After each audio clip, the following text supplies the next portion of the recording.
Welcome in my learn more subscriber channel. दोस्तों, जैसा कि आपने मेरी पिछली वीडियो में देखा होगा, कॉस्ट ऑफ प्रोडक्शन के बेसिक कंसेप्ट के बारे में मैंने आपको कुछ चीज़ें बताई थी। वो आपको अच्छी लगी होगी। अगर आपको अच्छी नहीं लगी तो आप प्लीज़ अपने सजेशन या अपना कमेंट्स दे सकते हैं। और पिछली वीडियो कंटिन्यू रखते हुए मैं आज आपसे कॉस्ट ऑफ प्रोडक्शन के बारे में डिस्कस करेंगे। बहुत सारी चीज़ें आपके लिए लेकर आया हूँ। कंटिन्यू वीडियो में बनाए रहे और शुरू से एंड तक आप इस वीडियो को कंटिन्यू देखते रहें। दोस्तों, अगर आपने चैनल सब्सक्राइब नहीं किया तो चैनल सब्सक्राइब जरूर कर लीजिए। अगर आपको मेरी वीडियो पसंद आती है तो ज़रूर कीजिएगा। अगर नहीं आती है तो प्लीज़ कमेंट्स में लिखिए।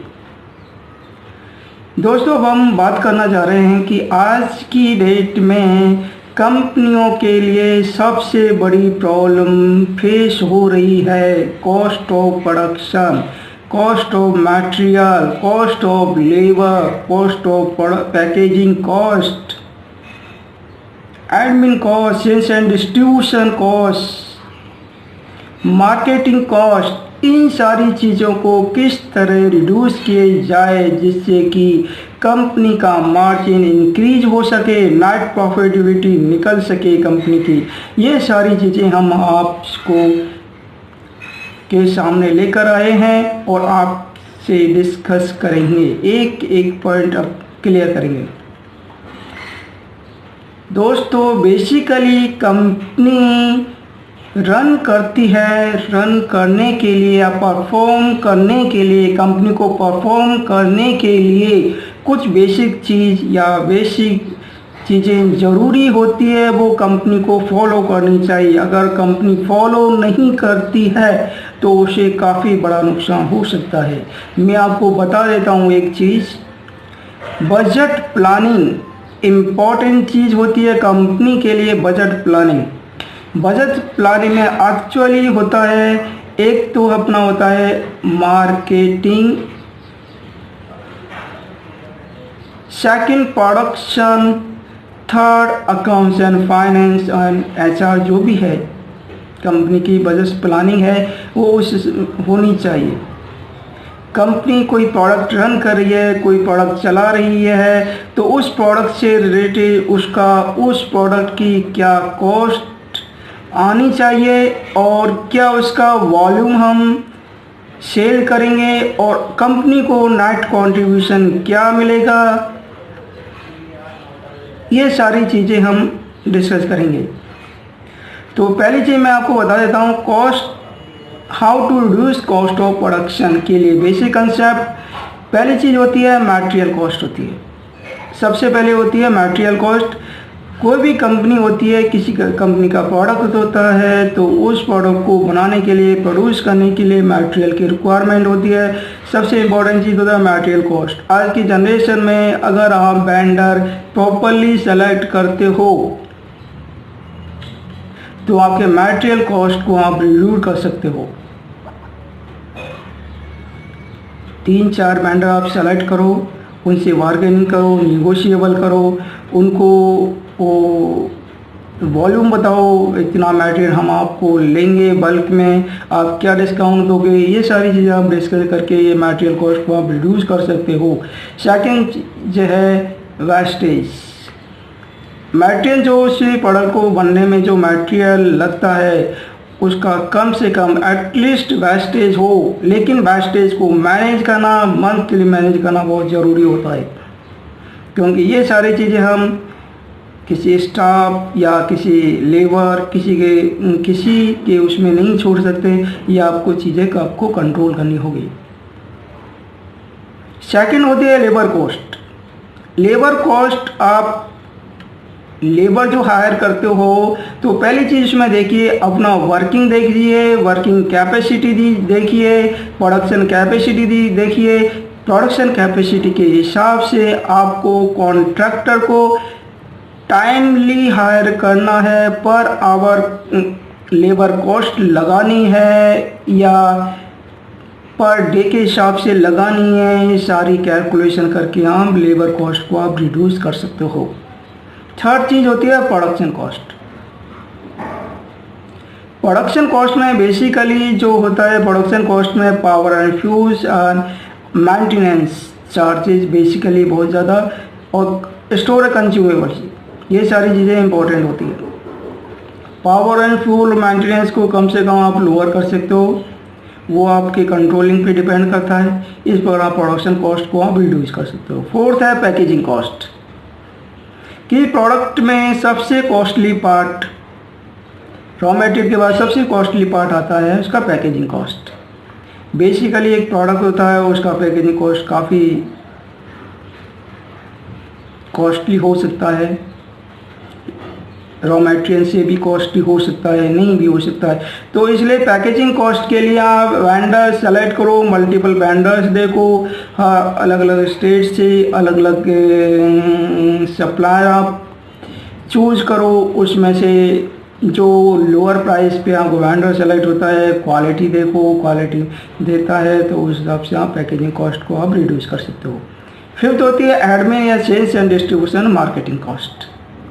ऑब्वियसली जो एडमिन एक्सपेंसेस होती है, सेल्स या डिस्ट्रीब्यूशन, उस प्रोडक्ट को सेल्स एंड डिस्ट्रीब्यूट करने के लिए जो आपको कॉस्ट लगती है, या मार्केट में उसको चलाने के लिए, अवेयर करने के लिए जो मार्केटिंग कॉस्ट आपको लगती है, वो सारी चीज़ आप कॉस्ट वो भी रिड्यूस कर सकते हो। कैसे कर सकते हो? आज की जनरेशन में बहुत सारी चीज़ें अवेलेबल है, mouth to mouth, face to face आप अपने प्रोडक्ट को की मार्केटिंग कर सकते हो, ऑनलाइन डिजिटल मार्केटिंग कर सकते हो आप। सेल्स एंड डिस्ट्रीब्यूशन में सेल्स टीम का TA bill, travelling expenses, DNS allowances, and जो काम आप वर्चुअल मीटिंग से कर सकते हो, वीडियो कॉन्फ्रेंसिंग से कर सकते हो, उसके लिए आपको ट्रैवल करने की ज़रूरत नहीं होती है, क्योंकि ट्रैवल में बहुत काफ़ी कॉस्ट लग जाती है। जैसा कि आपको पता है पुरानी कंपनियां, जो ट्रेडिशनल कंपनियां होती है, वो इसमें बहुत ज़्यादा एक्सपेंस लगाती थी, लेकिन उनका बिजनेस भी था उस टाइम, मार्जिन्स भी अच्छा था, वॉल्यूम्स भी अच्छे थे। लेकिन आज की डेट में पहली बात तो टाइम कुछ ऐसे चल रहा है, तो इसलिए अपन को ये सारी चीज़ें आपको कंसीडर करनी पड़ेगी।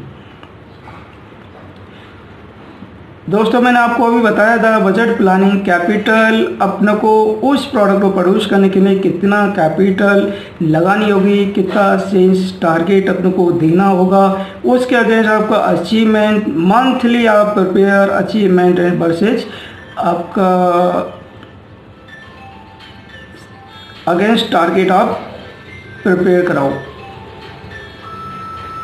की पर्सन इंसेंटिव, अगर सेल्स टीम काम कर रही है, अच्छा रिजल्ट आ रहा है, अच्छा आउटपुट आ रहा है, टारगेट के अगेंस्ट अच्छा अचीव कर रहा है, तो उसको परफॉर्मेंस ज़रूर दीजिए, उसको इंसेंटिव ज़रूर दीजिए, जिससे कि आगे वो अच्छा काम करे। मैं आपको एक चीज़ बता देता हूँ, सेल्स और मार्केटिंग में सबसे वेरी इंपॉर्टेंट चीज़ होती है, कंपनी अपने स्टाफ का, अपने सेल्स टीम का, अपना एम्प्लॉय का ध्यान नहीं रखता, क्योंकि उसको अपनी सेल्स से मतलब होती है, लेकिन उसको ये पता नहीं सेल्स के साथ साथ में आपका एम्प्लॉय भी आपका डाइवर्ट हो रहा है, क्योंकि उसने कंपनी के लिए बहुत अच्छा काम किया, बहुत अच्छा इंसेंटिव उसको मिलना चाहिए, कंपनी से काफ़ी उसको उम्मीद थी, एक्सपेक्टेशन थी, लेकिन कंपनी ने उसकी बात को नहीं सुना। कंपनी लगातार उसके ऊपर प्रेशर डालती रही, टारगेट अपने अचीव करती रही, लेकिन उसको कुछ नहीं मिला, तो आखिर में वो किसी दूसरी कंपनी में नेचुरली एग्रेसिव होगा, डाइवर्ट होगा। तो ये सारी चीज़ें क्या है, तो एम्प्लॉइयों को इंसेंटिव, ओवर टारगेट के साथ इंसेंटिव, परफॉर्मेंस मिलनी ज़रूरी है, सारी चीज़ें बहुत ज़रूरी है। और दूसरी बात मैं बताता हूँ आपको, एजुकेटेड स्टाफ की ज़्यादा रिक्वायरमेंट नहीं है। जहाँ अनएजुकेटेड स्टाफ की रिक्वायरमेंट हो सकती है, कॉस्ट आपकी रिड्यूस हो सकती है, तो अनएजुकेटेड स्टाफ आप रख सकते हो, लेकिन HR पॉलिसी के थ्रू, HR के थ्रू उसको एजुकेट कराओ, ट्रेनिंग प्रोवाइड कराओ, उसको उसके लिए लायक बनाओ। तो आपकी कॉस्ट बहुत अच्छी कॉस्ट आपकी यहाँ रिड्यूस हो जाती है। SAP में बता देता हूँ आपको, एक्चुअली जो SAP के अंदर जो ट्रायल बैलेंस में कॉस्ट ऑफ गुड्स सोल्ड वाला जो ऑप्शन आता है वेरी इंपॉर्टेंट होता है, वो आपको पता ही है। एज पर अपना प्रॉफिट लॉस अकाउंट के थ्रू जो अपन प्रोडक्ट सेल करते हैं उस प्रोडक्ट के अगेंस्ट अपने को क्या मार्जिन मिलता है, उसकी अगर उस जो सेल्स हमने जो किया है, जो भी प्रोडक्ट हमने सेल किया उस प्रोडक्ट में अपने को क्या कॉस्ट आती है, उस सेल्स में से कॉस्ट को माइनस करने पे जो मार्जिन मिलता है वो आपका ग्रॉस मार्जिन कहलाता है। वो आप SAP में ट्रायल बैलेंस में आप COGS से आप कैलकुलेट कर सकते हो इजी गोइंग। और जितना कंपनी ने प्रोडक्शन किया, जितनी उसकी क्वांटिटी प्रोड्यूस की उस प्रोडक्ट की, उसको डिवाइड करके उसका एवरेज कॉस्ट आप निकाल सकते हो। लेकिन दूसरी चीज़ होती है आपकी, कुछ मतलब बहुत सारी कंपनियों में ओपनिंग स्टॉक भी होता है, क्लोजिंग स्टॉक भी होता है। लेकिन ओपनिंग स्टॉक एक तो रॉ मटेरियल होता है, एक वर्किंग प्रोसेस जो भी होता है, सेमी फिनिश गुड्स होता है, एक फिनिश गुड्स होता है। एक फिनिश गुड्स होता है जो उसका ओपनिंग कॉस्ट होता है, वो ओपनिंग कॉस्ट नहीं होता है, उसका जो सेलिंग प्राइस होता है, उसकी जो एक्चुअल कॉस्ट ऑफ प्रोडक्शन की कॉस्ट होती है। ऐसे जो भी सेल्स करते हैं तो वो कुछ ओपनिंग स्टॉक भी हो जाता है, कुछ प्रोडक्शन वाला पार्ट भी सेल हो जाता है, कुछ उसका part of closing stock finish goods बच जाता है, और उसमें रॉ मटेरियल का पार्ट भी हो सकता है और सेमी फिनिश गुड्स भी हो सकता है। तो आप कॉस्ट ऑफ प्रोडक्शन कैलकुलेट कैसे करोगे, मैं आपको बता देता हूँ। सबसे इम्पोर्टेंट चीज़, SAP के अंदर जो प्रोडक्शन रिपोर्ट जो निकलती है, प्रोडक्शन जो ऑर्डर बनता है, प्रोडक्शन ऑर्डर में एक्चुअली क्या होता है, प्रोडक्शन ऑर्डर में एक्चुअली क्या होता है, एक्चुअल कितनी क्वांटिटी उसमें लगनी चाहिए, लेकिन उसकी क्वांटिटी इतनी लगी, कितनी लगनी चाहिए एक्चुअल, उसको चाइल्ड आइटम बोलते हैं। जिसमें जो भी आपके मटेरियल लगते हैं उसको चाइल्ड आइटम बोलते हैं। चाइल्ड आइटम की जो क्वांटिटी होती है वो एक्चुअल क्वांटिटी होती है, और जो इश्यू की जो क्वांटिटी होती है वो आपकी जो उसमें कंज्यूम होती है वो वाली आती है। तो दोनों का वेरिएशन निकालोगे तो आपको वेस्टेज आप कैलकुलेट कर सकते हो, क्वांटिटी आप वेस्टेज में कैलकुलेट कर सकते हो। उसको आप उसकी प्राइस निकाल के, कॉस्ट निकाल के उसको कैलकुलेट करके वेस्टेज का अमाउंट में आप कैलकुलेट कर सकते हो। तो इजी गोइंग पर ब्रांड आप कॉस्टिंग निकाल सकते हो, इजी गोइंग कोई प्रॉब्लम नहीं होती है। और कॉस्ट ऑफ प्रोडक्शन बहुत बड़ा इंपॉर्टेंट पार्ट होता है आपको। तो मान लो जैसे आपकी को अभी बताया था, सेल्स आपकी 120 की कॉस्ट होती है, उसकी कॉस्ट एक्चुअली 100 होती है, 20 उसका मार्जिन होता है। फिर उसमें देखो आप ओवरहेड्स अपने को क्या होते हैं, एडमिन कॉस्ट क्या लगती है उसकी, उसमें क्या आपकी sales and distribution, marketing expense, finance cost जो भी लगता है उसको माइनस करके नेट मार्जिन आप, नेट प्रॉफिटेबिलिटी आप कैलकुलेट कर सकते हो। तो दोस्तों ये सारी चीज़ें बहुत सारी चीज़ें हैं। हम अगली वीडियो में आपको बहुत विस्तार से काफ़ी अच्छी अच्छी चीज़ें लेकर आएंगे, लेकिन कंटिन्यू इस वीडियो को लगातार देखते रहें।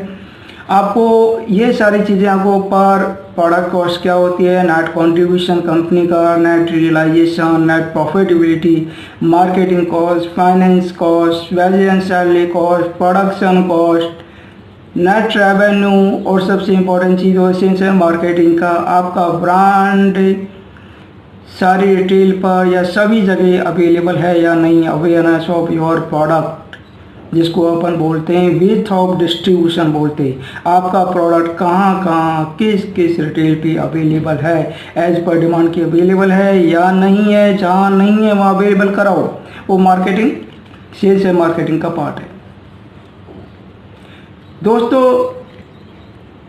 ये वीडियो आपको कैसी लगी ज़रूर आप कमेंट में ज़रूर लिखिए, और आगे अच्छी अच्छी बातें हम डिस्कस करेंगे और अच्छी अच्छी चीज़ें आप लोगों के लिए लाएंगे लेकर। आप अगर आप इस वीडियो को लाइक करते हो तो सब्सक्राइब जरूर कीजिएगा। अगर आप सब्सक्राइब नहीं करोगे तो आगे आने वाली वीडियो को आप देख नहीं पाओगे। दोस्तों welcome in my learn more subscriber channel.